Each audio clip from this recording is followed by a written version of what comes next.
Okay, looks like I'm on the air here. Ay, ay, ay. How embarrassing.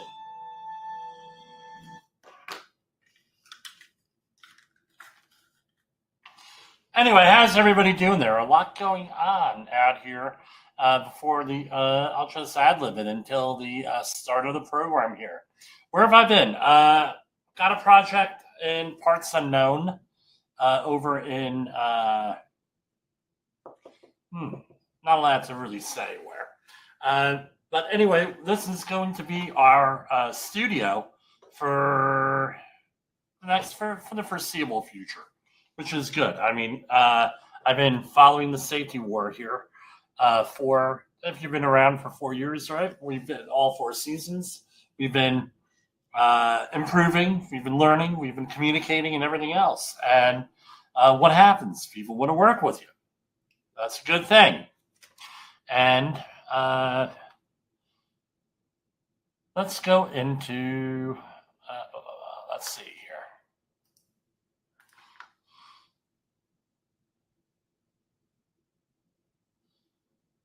A lot going on. That's all I have to say. Today was Earth Day. We had a lot of stuff going on with the program, outside the program, and everything else. So I'm going to be discussing today our leaders book, Jay Allen, Safety in My Opinion. All right, a lot of information in here. Let's see, it's 330 plus pages here. We're going to be reading this stuff. We're going to be discussing this stuff regularly here. So far, so good. He did a very, very good job here with this book. It's available on Amazon. It's available in audio format also. So Safety in My Opinion, it's part autobiography. Autobiography in the sense of his, he gets into some personal things and everything else. We're going to be discussing that. And we're just going to cut into the regular program. I'm trying to get my... and here we go. We're going to go with the Ballad of Jim Posel until we... And from further south of the border of liberty and prosperity, and the highway to the north. Yes, we're near another highway to the north. So how's everybody doing out there? It's been a couple of days. We started a new project this week. To be honest with you, I was too tired to come on the air last night. So we wanted to go out there and, rather than give it the old college try, like they used to say, what we are doing is, like I said, rather than the old college try, I said, you know what, you guys deserve the best program you can. Otherwise, it's a waste of your time, a waste of my time, and everything else out there. That's not what we want to do. So, what are we doing today? We're doing a lot of news, catching up on that news, all-important news cycle out there. Now, one of the recent programs had a story about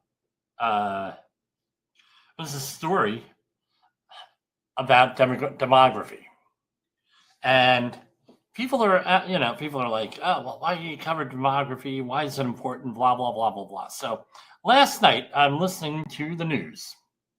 I don't normally listen to the news here. I really don't. People are like, oh well, you sound like you belong on. Hold on, James. I'm on the air, and I got a good connection for a change.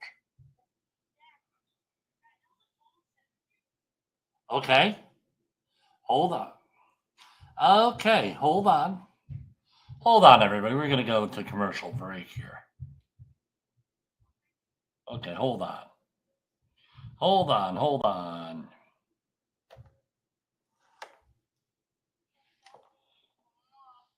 Okay, where did you send it? Hold on.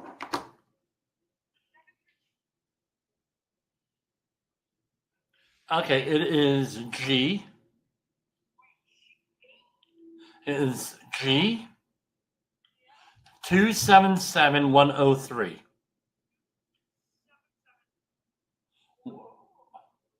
103. That's right.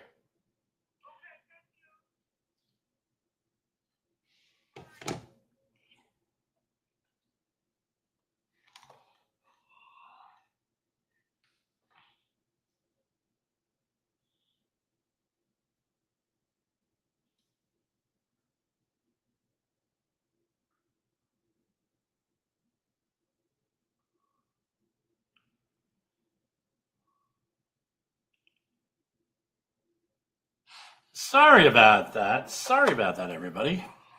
But stuff happens at home. But anyway, people are like, Jim, we'll start over again with the demography. Why do you talk about demography? Demography is crazy. Why do that? And it's along the lines of, why am I getting echo? Now, you're talking about demography too much. You're talking demography. Why are you doing that? Why are you doing that?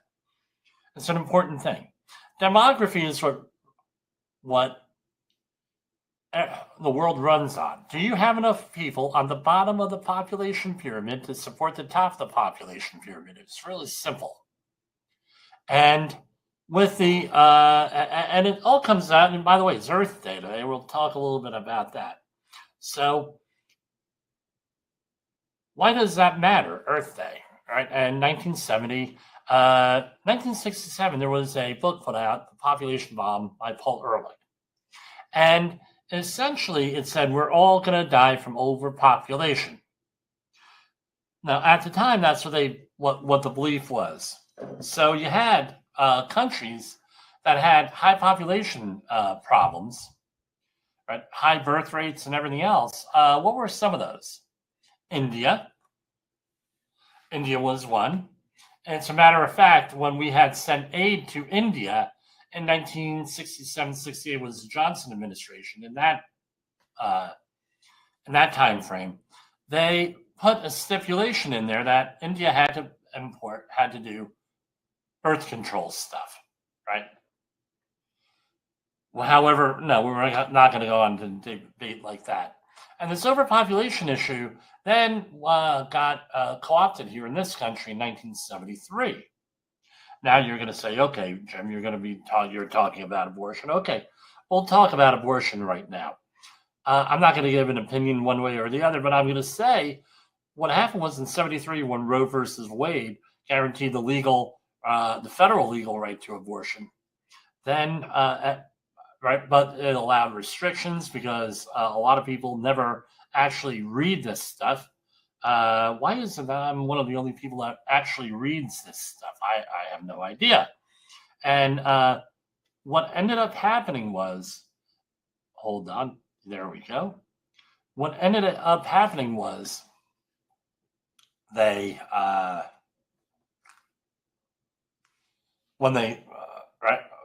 birth rates started to decline. Then 18 years later, 1991, I was graduating college in 1992. I remember it was a big controversy. Where are all the students that we need? We had a huge drop off in students. Why? Because we had a lower birth rate. Starting in 1973. Now, all of a sudden, 74 came around, lower birth rate. Now, 1992, the year I graduated undergrad, what are we going to do? What ended up happening was a couple of things. One, they changed the SAT score for the SAT test majorly. They changed it to such a degree that at the time, I don't know if this is true today, but at the time, they did not accept that as an entrance exam into Mensa. It used to be an acceptance exam into Mensa, or the high IQ club, depending on your score on the SAT. So some people say that they moved the needle down on that standard. I don't know, one way or another. I'm not That's not my area of expertise, but that was what was said. And then a couple of years later, they found people like me who were always told in undergraduate school, you know what, your grades really aren't good. You probably need to go into the workforce, not into graduate school. All of a sudden, they made programs available for us, continuing education programs available to go to graduate school.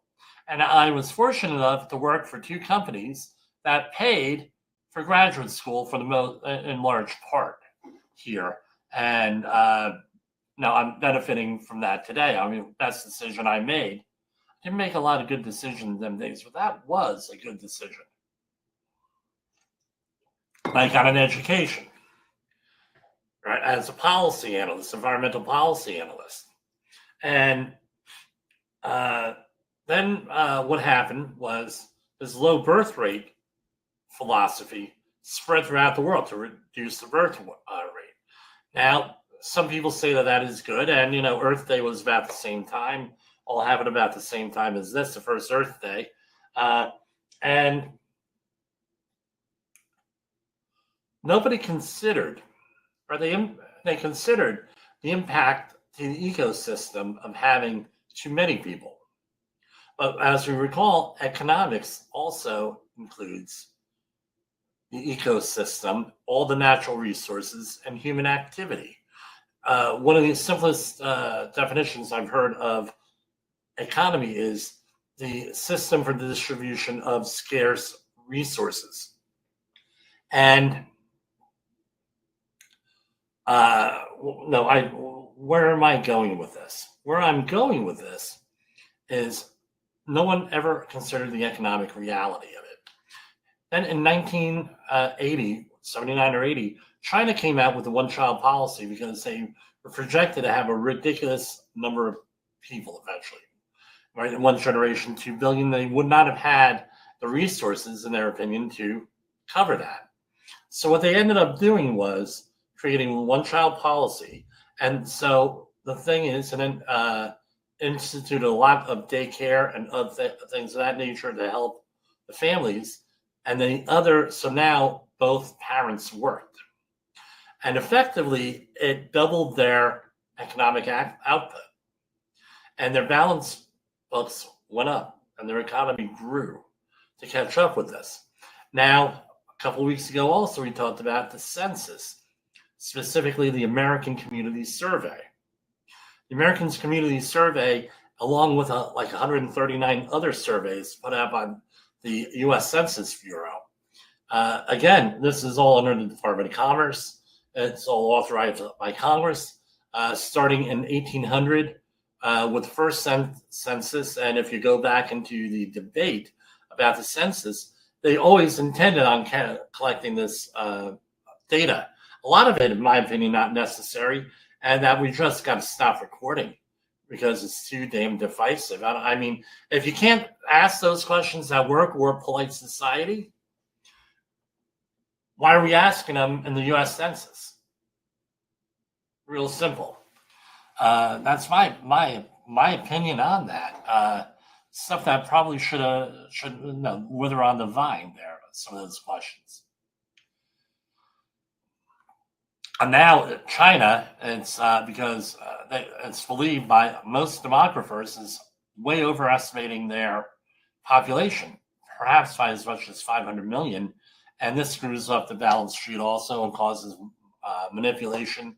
And a lot of our situations now with the tariffs and the other stuff that President Trump, right, has gotten a lot of criticism over. So what's my point? What is the point? What do I have a point here? Earth Day. So there were a lot of Earth Day proclamations today. This was, we're going to share a couple of them. Whether I agree or disagree is irrelevant, but this is up in the, out there in the ether. We'll just leave it at that, out there in the ether. This is EPA Administrator Lee Zeldin. From the mountains to the plains, the rivers and the oceans, across our nation's vast landscape, we all have a stake in our environment. This Earth Day, EPA is powering the great American comeback, energizing our economy as we carry out our mission of protecting human health and the environment. We remain committed to clean air, land, and water for all Americans. We can and we will accomplish this goal. Happy Earth Day. All right, and this is from the White House today. Hold on. We just had it here. Right, so why do I issue this stuff? Why? There's a lot of stuff in the news there. And what we're trying to do is with this, right? So here we have a statement from today from the White House. On Earth Day, we finally have a president who follows science.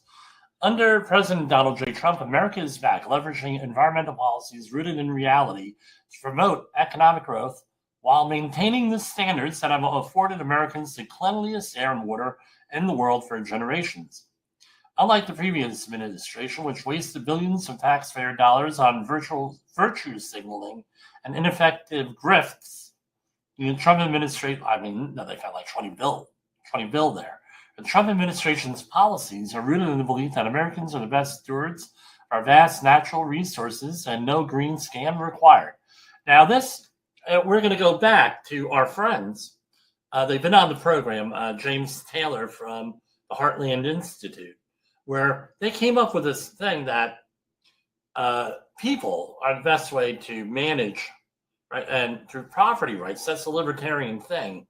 That through property rights, you are able to manage your resources better, and it's based on the principle that lack of property rights leads to inefficient use. And furthermore, when you have this whole idea of inefficient use, so for example, nobody owns the air. Well, now you have to worry about regulation of that. How do you manage that? In the past, before all these environmental laws, in principle at least, if your air left your property, now you're trespassing, and therefore now you are have some legal recourse.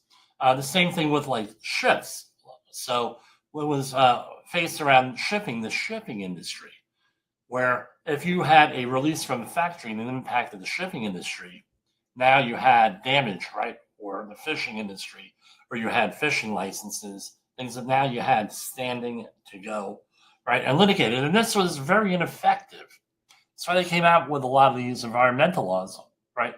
But the issue is that they don't always get enforced or enforced properly. With this, that's always been my standard here, my thing here. So, according to the administration, here are key actions President Trump is taking on the environment. President Trump is promoting energy innovation for a healthier future by supporting cutting-edge technologies like carbon capture and storage, nuclear energy, and next-generation geothermal. We covered program press releases on carbon capture, where there's companies down in Texas doing this, got a permit recently approved for this. It's ensuring America leads in both energy production and environmental innovation, producing the cleanliest energy in the world. Moreover, by ending the Biden-era pause on liquefied natural gas export approvals, the U.S. is sharing cleaner energy with allies, reducing global emissions, and creating American jobs, building on President Trump's first-term successes, where the U.S. led the world in greenhouse gas emission reductions. So we got out of the Green Deal, a lot of these new Green Deal things, right? And also the Paris Climate Accords and everything else, but they're still touting that we're doing greenhouse gas emission reductions here. So it sounds like we got a little bit of a conflict there that has to be explained here. President Trump is championing sound forest management. Again, this was in response to some of the wildfires and everything that we had most commonly with the most notably, I should say, with the LA fires there and land use issues. President Trump is ending the forced use of paper straws. I don't know. First time I used a paper straw was in about 1975 or 76. I never had a problem with them. But no, as you get older, you're not a man if you use a straw. Right? I fell into that stuff. Not only are paper straw mandates flawed in their alleged scientific backing, they're also bad for humans and the environment. According to a report, paper straws contain dangerous PFAS, aka forever chemicals. There's a link in here. Is from a report from the Domestic Policy Council from the White House. All right, and here, let's read a little bit of that. When Americans visit a coffee shop, and this is the executive summary here, very short here, I'll read the whole thing. Paper is a poor substitute for plastic when conveying a liquid. Scientific research corroborates common sense. Paper straws are not only an annoyance, but also a genuine risk to human health, public safety, and the environment. Across nearly every relevant criteria, replacing plastic straws with paper alternatives is not justified. Tell you what, I should be sharing this here. Let me share this.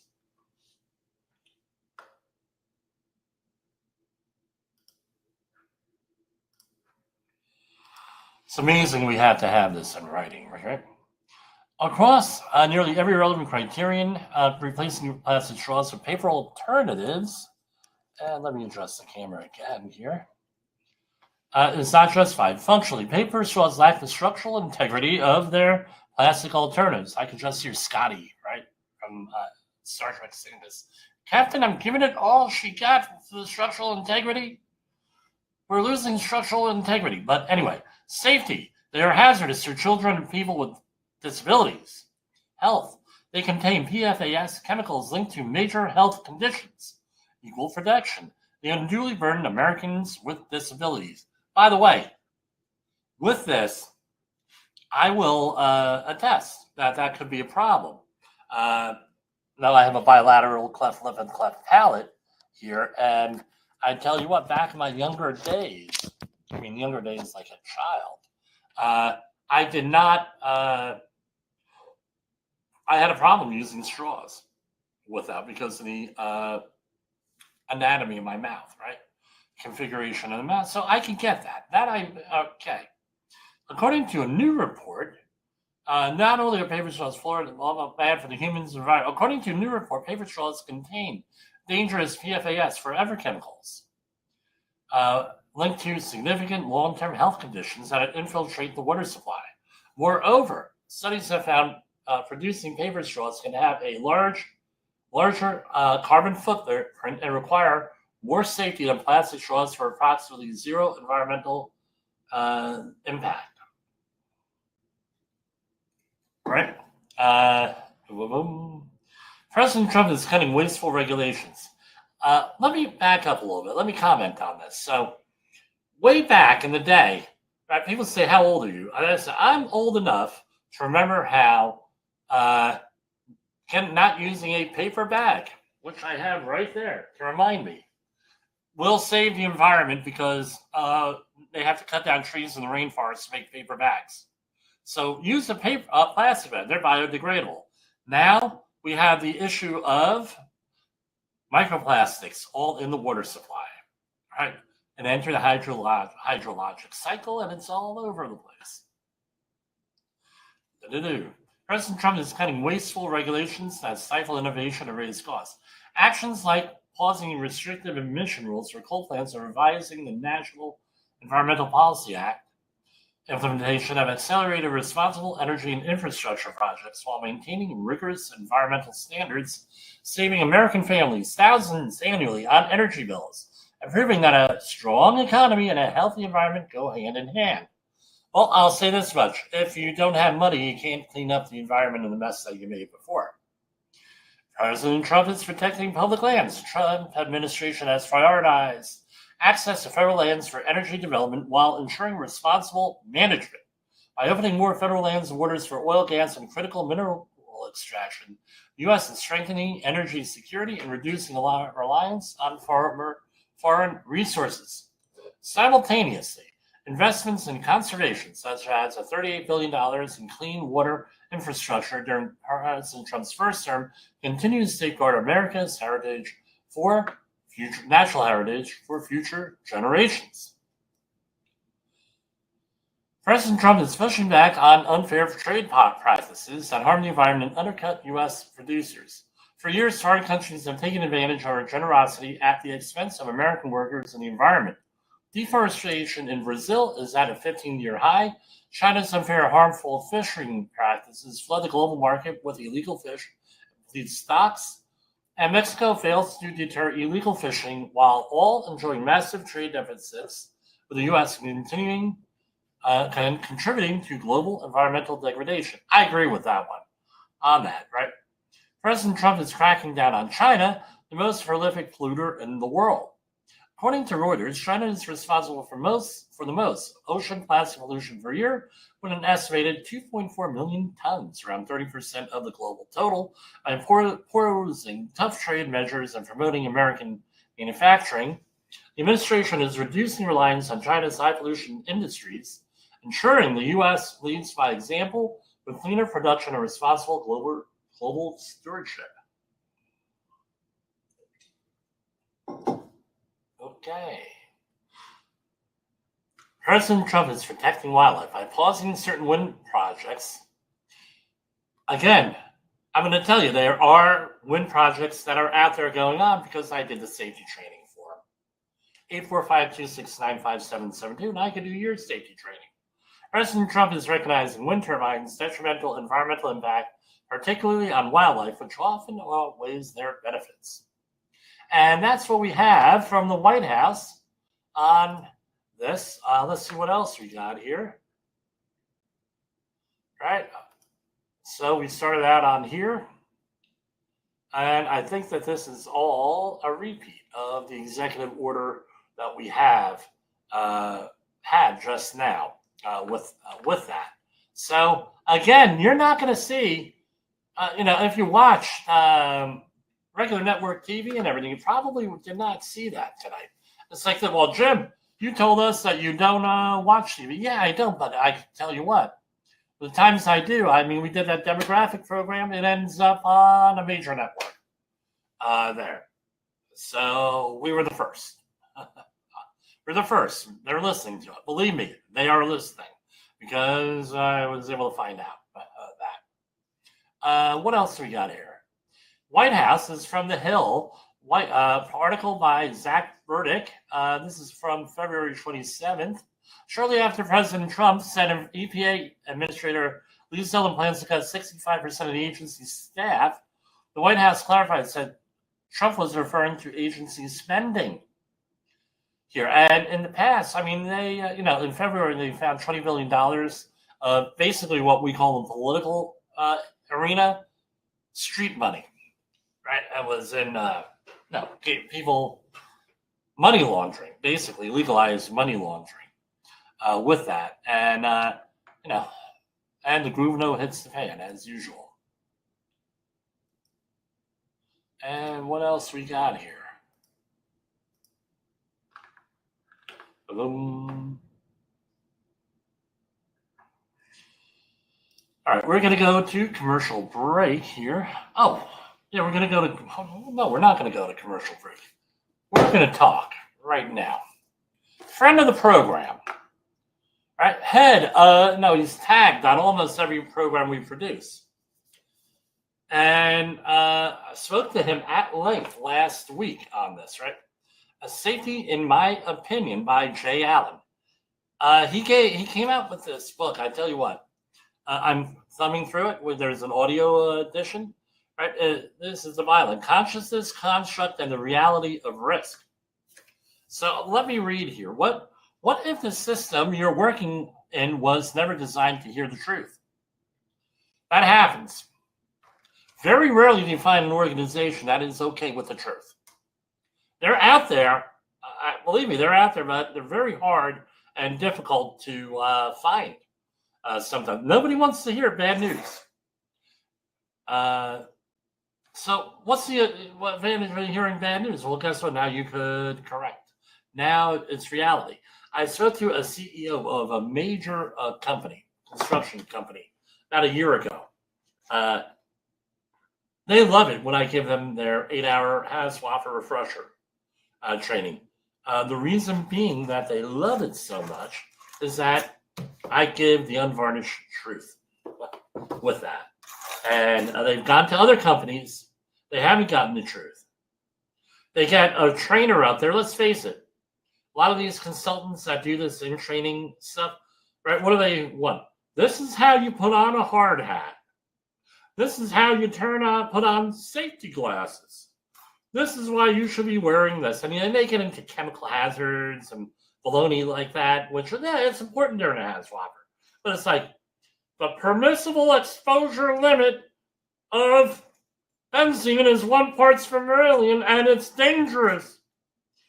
And, you get shit like this and stuff that they'll never deal with.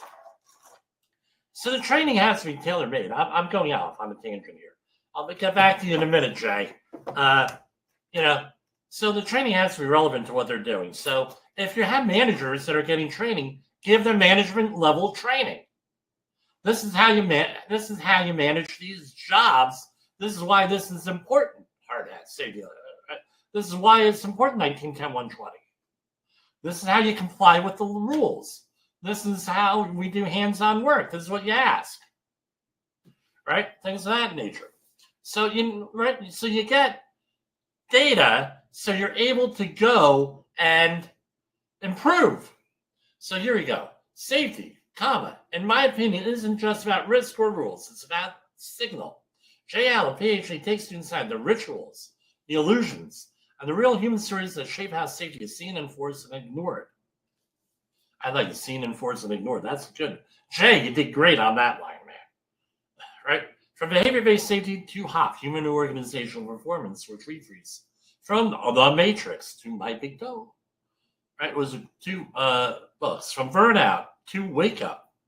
This book isn't here to check boxes. It's here to crack them open. Another great line here. Something here resonates that's not an accident. It's a signal with that. Let me go over. I'm going to read off of Amazon.com. I cannot share that. Again, it's not our policy to share this stuff. This is the review. It's 4 things, right? All right.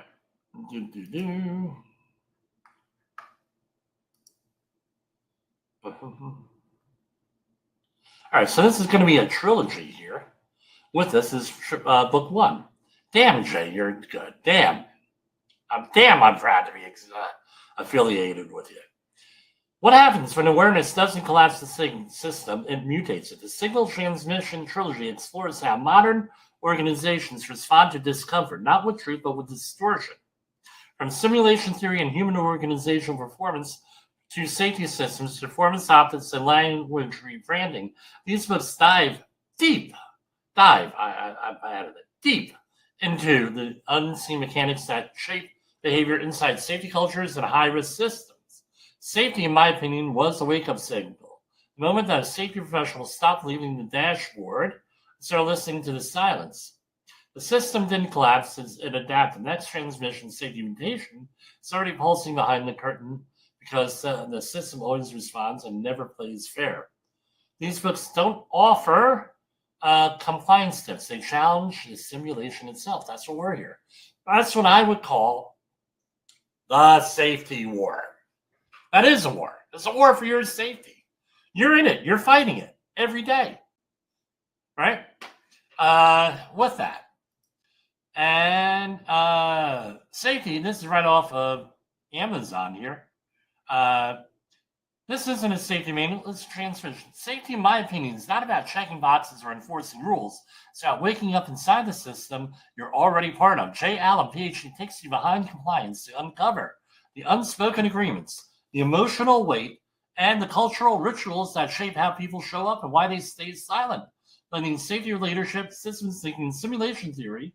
Oh, we talked about simulation theory here. Are we part of a simulation? Yeah, you're damn right we are. and personal story. This book moves through the real cracks in the construct, moments where the map does not match the terrain, the rules don't reflect reality. From the fallout of a fatal crash on the 405 to discovering behavior-based safety and human organizational performance, a conversation with industry leaders, frontline workers, and those carrying the quiet burnout. Tell you what, burnout, oh man, we know a lot about that. Jay Allen gives voice to the experiences most systems overlook. The book isn't here to impress, it's here to resonate. Whether you're a safety professional, systems thinker, or someone who simply knows there has to be a better way, safety, in my opinion, is your invitation to see differently, speak clearly, and lead with presence. Because real safety doesn't start with a rule, it starts with a signal. 5 stars by 3 people here. Let's see. With that. Profoundly real. Right? This was on the reviewed on April 14th. That person probably got an advanced copy. We're all getting this. I tell you what. Jay Allen has done a lot for us. We gotta. I tell you what. If you're on Safety FM, you're a host. My opinion. Go out, talk this book up. Right. No, we owe it to the safety industry. You owe it to your organization. You owe it to Jay Allen, Safety FM, and everybody else in our listening group here. You owe it to them to go out there and promote the book, read the book. We're going to be, I've read the first couple of chapters here, and it's very eye-opening. But if you're a regular listener to the Rated R Safety Show here on the Safety FM network and the Jay Allen Show, where he does primarily interviews and he does Safety FM minis and his commentary with that. I tell you what, the Rated R Safety Show is a new show. And if you go back and listen to it, tune in because it's old news sometimes, right? I mean, it's insightful, it's witty, it's all those things, very enjoyable.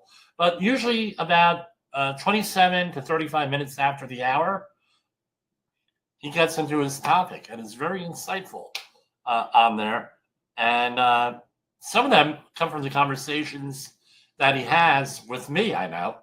Some of them with conversation with other people on the network and everything else. So go and check it out. I'm going to talk this book up the most I can here with this here. Try to get him on the show.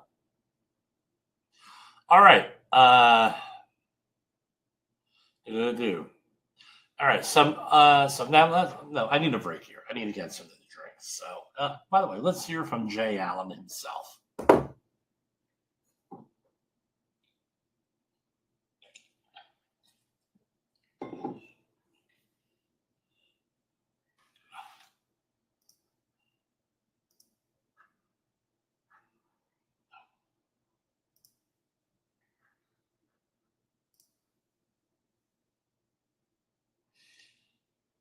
OSHA is going to enforce new heat regulation starting on April 28th. The Nevada Division of Industrial Relations, Occupational Safety and Health Administration, Nevada OSHA, announced that the state's new heat regulation will be fully enforced starting on April 29th.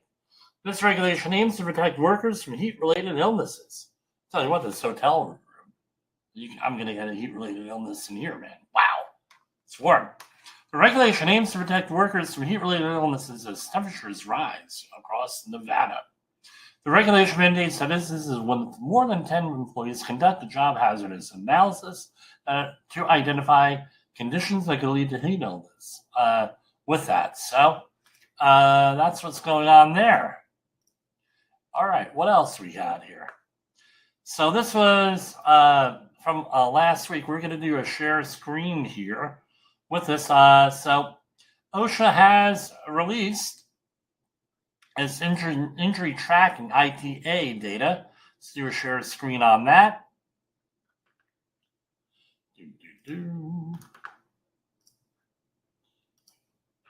This is what this looks like. Injury tracking application. Pardon me, hiccups. ITA data. Establishment and case detail work-related injury and illness data. OSHA collects work-related injury and illness data from establishments that meet specific injury and employment site specifications through the injury tracking application. Certain establishments submitted summary data from the OSHA Form 300 since 2016. Beginning in 2024, some establishments are also required to submit certain case details from OSHA Forms 300 and 301. This page, let's remember that. I'm going to say this. That has to be like a running type of thing. You can't just do it at the end of the year unless it's zero. But if you had injuries to the year, that you have basically 1 week after the injury to get that on the OSHA 300 log. And by the way, that's one of the things that they ask you during an OSHA audit. One of the first things, hello, I'm from the government and I am here to help. Hello, my name is, hello, this is why we're here. Oh, and by the way, give us the OSHA 300 log. Usually like the fourth question there after the pleasantries are there. And you have to produce that within 4 hours. So if you're like some companies that have boatloads of this stuff, and they only fill it out once a year, and it's like a relearning process every January to fill this out, you're not going to get it to them within 4 hours. And you know what? If they're there, well, let me tell you another secret. They usually have the data before they even show up. Well, what do you mean, Jim? Workers' comp, news reports. Maybe you had a fatality, you called it in. They have the data there. There's a good chance. And if, by the way, no. My understanding is that most municipalities, or pretty much all of them, are supposed to do this. But I haven't seen it in writing, but I know in certain areas, municipalities, every time there's a 911 or 911 call made, guess what? You're going to get a follow-up by OSHA. There's going to be an investigation with that. I know friend of the program, well, I can't say friend of the program, he died before the program. Very close friend of mine was an elected official. He was, I believe, an alderman or on the town council, but I'm not sure exactly the proper title. It was in New Hampshire. And what happened was he was killed at work in a horrible traffic accident. But guess what? Now, OSHA normally doesn't investigate traffic accidents unless it's in a work zone and a worker gets killed with usually, I don't want to say never, but that's like pretty much their policy. However, when a public official dies in a workplace thing, other agencies call. And just like that, like the feds. Right? So back to here, right? Detailed information about data collection process is available on the ITA webpage. Questions or concerns regarding the data can be submitted through the help request form. So you're able to go through this web site here on OSHA, and it gives you, all right, here we have the summary data here. What's it given to? It's given it to me in a zip file, and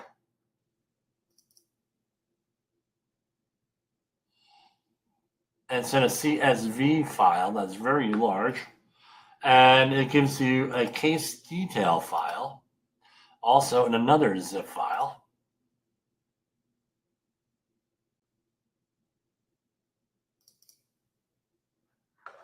Here, and where is it? Where did it go? All right, so it is in. All right, so let me do another share screen here. So this is basically how it looks. So you can see how it's written down there with everything. I tell you what. I mean, it goes on and on and on. How many lines do we have here?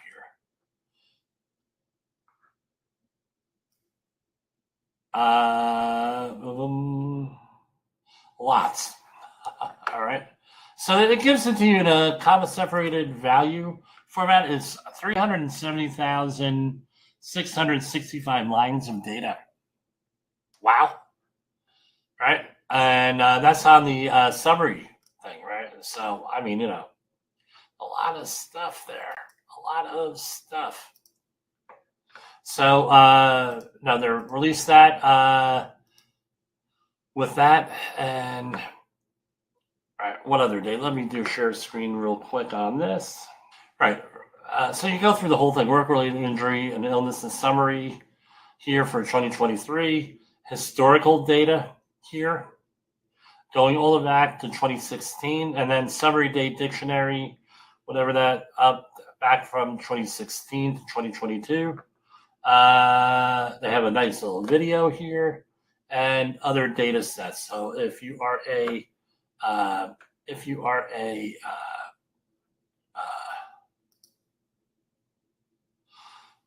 right. So if you are a statistician, this is stuff. This is the severe injury reports. OSHA requires employers to report all work-related severe injuries and is defined by amputation, in-person hospitalization, or loss of an eye.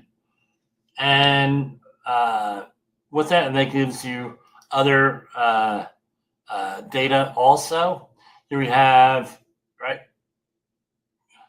as of July 2024, right, that was fiscal year 2024. They had here total severe injury reports 93,000, 76,295 hospitalized, and 24,834 with amputations. And this gives you other things. So we'll know what we'll probably go through this here. Again, what kind of injury did that company have as a plumber?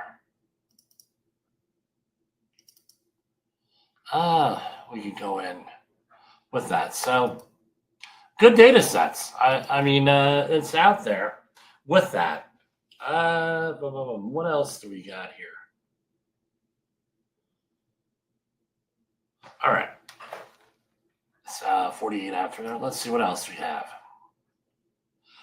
So, U.S. Department of Labor honors fallen workers with National Workers Memorial Day program on April 24th, 2025.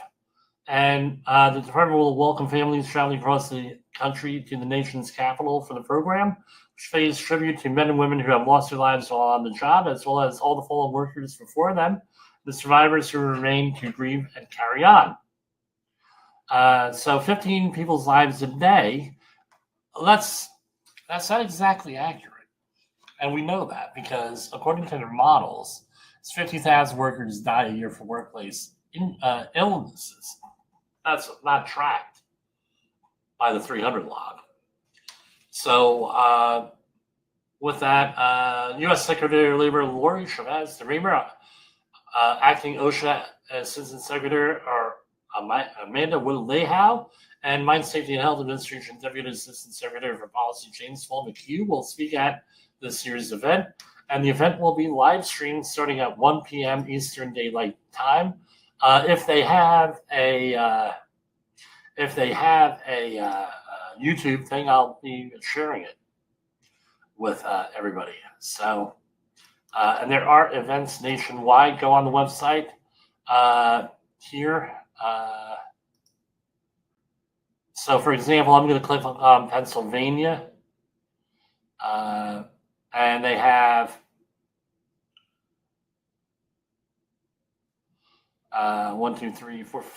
3 things it looks like on this week for that, and next week. So something you probably want to go and learn about. So with that, let's see. The Secretary of Labor meets with Teamsters, manufacturers, construction workers as America at Work tour continues. And let's see, we'll share a screen here also. Right.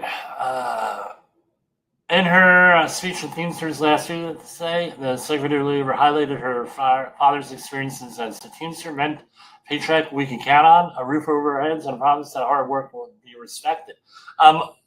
My brother Wally was a Teamster for, I believe, 25 years with that. And I also worked I worked with him for 3 summers in a warehouse where, and who would have known those 3 years are critical because I do some warehouse safety. So it's not like I don't know what goes on in the warehouse with this stuff.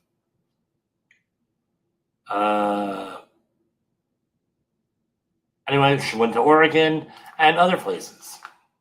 Must be nice. And I think we shared this story one other time here. I gotta open these things differently here. So I have to go through all these clicks to get stuff on screen. U.S. Department of Labor awards $1.5 million to provide resources for forklift service members transitioning to civilian life. The U.S. Department of Labor today awarded $1.5 million to help its service members and their spouses transitioning from the military to civilian life.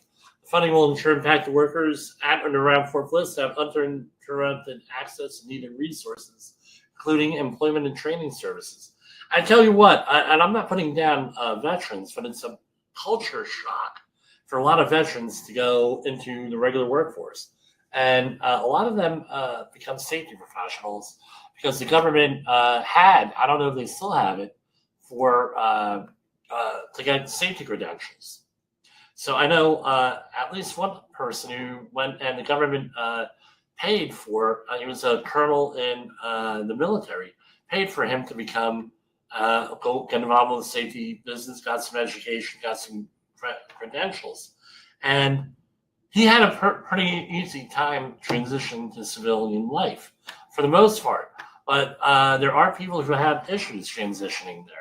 I am not speaking as if I don't have experience in this. I was never in the military, but my brother Wally, who was just in here, had he transitioned from the Navy to civilian life, and a lot of his friends had issues because they didn't have a support network a lot of times. So, for example, you're in the military, you'll leave home when you're 18, 19, 20, in that range, maybe a little older, and you leave home. Well, guess what? Now you've been all over the world. Now you come back, and it's kind of hard to relate to people. The other thing is this: you're in the military, and let's say you have some rank in there. You tell somebody to do something, unless you have a very good reason, right? You got to do it. Otherwise, you're in a big deep guvno for doing that. And so when they come into civilian life, it's like, well, hey, look, the job is to do X, Y, and Z. Let's do it. And then civilians are like, well, no, we're doing it on our time. And then you have a problem. It's one such problem. Relating to other people, another issue. Right? I have this issue. Anybody in the safety industry, like me, Jay Allen, Todd Conklin, and the industry my wife is an event meeting planner, you get to meet a lot of people. One of the things that brought me and my wife together was that she did celebrity events for many years. I did politics for many years. And a lot of the same stories and, things of that nature we're able to relate because we met a lot of people, a lot of celebrities. With Jay and Todd and people like in this industry, what we do, safety industry, we meet all different kinds of people, especially if you've been in it for 20 or 30 years. You have many different experiences. It's very difficult sometimes to relate to the people in the field. And the same thing with veterans, right? They've been all over the world, right? It's kind of hard when you're in life and death situations as a veteran, fighting a battle or in high stress situations. Now you got to deal with people who've never had that experience. How do you make that transition? It does matter, and that's why we have programs like this one that we just talked about. A lot of companies are encouraged to hire veterans to get them back into the workforce, preferably with some relevant experience from the military to bring into your workforce. And I tell you what, every fantastic leader that I've had in my life here, half of them were military members, right? I had a lot of good teachers, but one that stands out in my life the most was my 10th and 12th grade English teacher, Dr. Nelson from St. Joe's Metuchen. He eventually went to Princeton and now he's retired. Robert Nelson, phenomenal teacher. He was an officer in the Marines and very effective, very good thing. And he very disciplined. I'm going to say that. He didn't mess around in his classes, but very effective, right, with it. And I can only hope to be as effective as he was as a college professor for a short time. So, that's what I have here. We're going to be closing Safety Wars for the evening here. God willing, I'll be back tomorrow. Some stuff from the EPA here, right? So, Lee Zeldin, we heard that. So, EPA enforcement actions in 10 California facilities are addressing chemical accidents. Here, fines of over $170,000. Reducing risk from accidental releases of toxic substances is a core responsibility for the EPA, said EPA Pacific Southwest Regional Administrator Josh F.W. Cook. With that, and names the companies and some of the stuff that they did. Again, my opinion, they went a little bit too far with climate change. They got to really concentrate on really tangible things like environmental cleanups, stuff like this other thing where they're cleaning up brownfield jobs. EPA Regional Administrator helps usher in a new chapter for brownfields job training grads in Rochester, New York. With that, 16 graduates accepted their diplomas and met with prospective employers from a EPA brownfields situation here. So what is it? The program is a tuition-free, comprehensive, multi-partner initiative designed to connect dislocated workers and unemployed individuals with long-term sustainable careers in the construction and environmental remediation fields. So check out some of those folks if you can. With that, there's right up there on the EPA website here with this. And just since 1998, EPA has awarded 371 brownfields job training grants. These grants, over 15,000 individuals have been placed in careers related to land remediation, environmental health, and safety. So I imagine that's a lot of 1910-120 training, along with some other stuff too. So it's good. It's good, right? Everything's good. And let's see, how many more minutes do we have here on the air? So we're just going to end it right here and have a great night. I will, God willing, be here tomorrow for Safety Wars. This is Jim Posel signing off.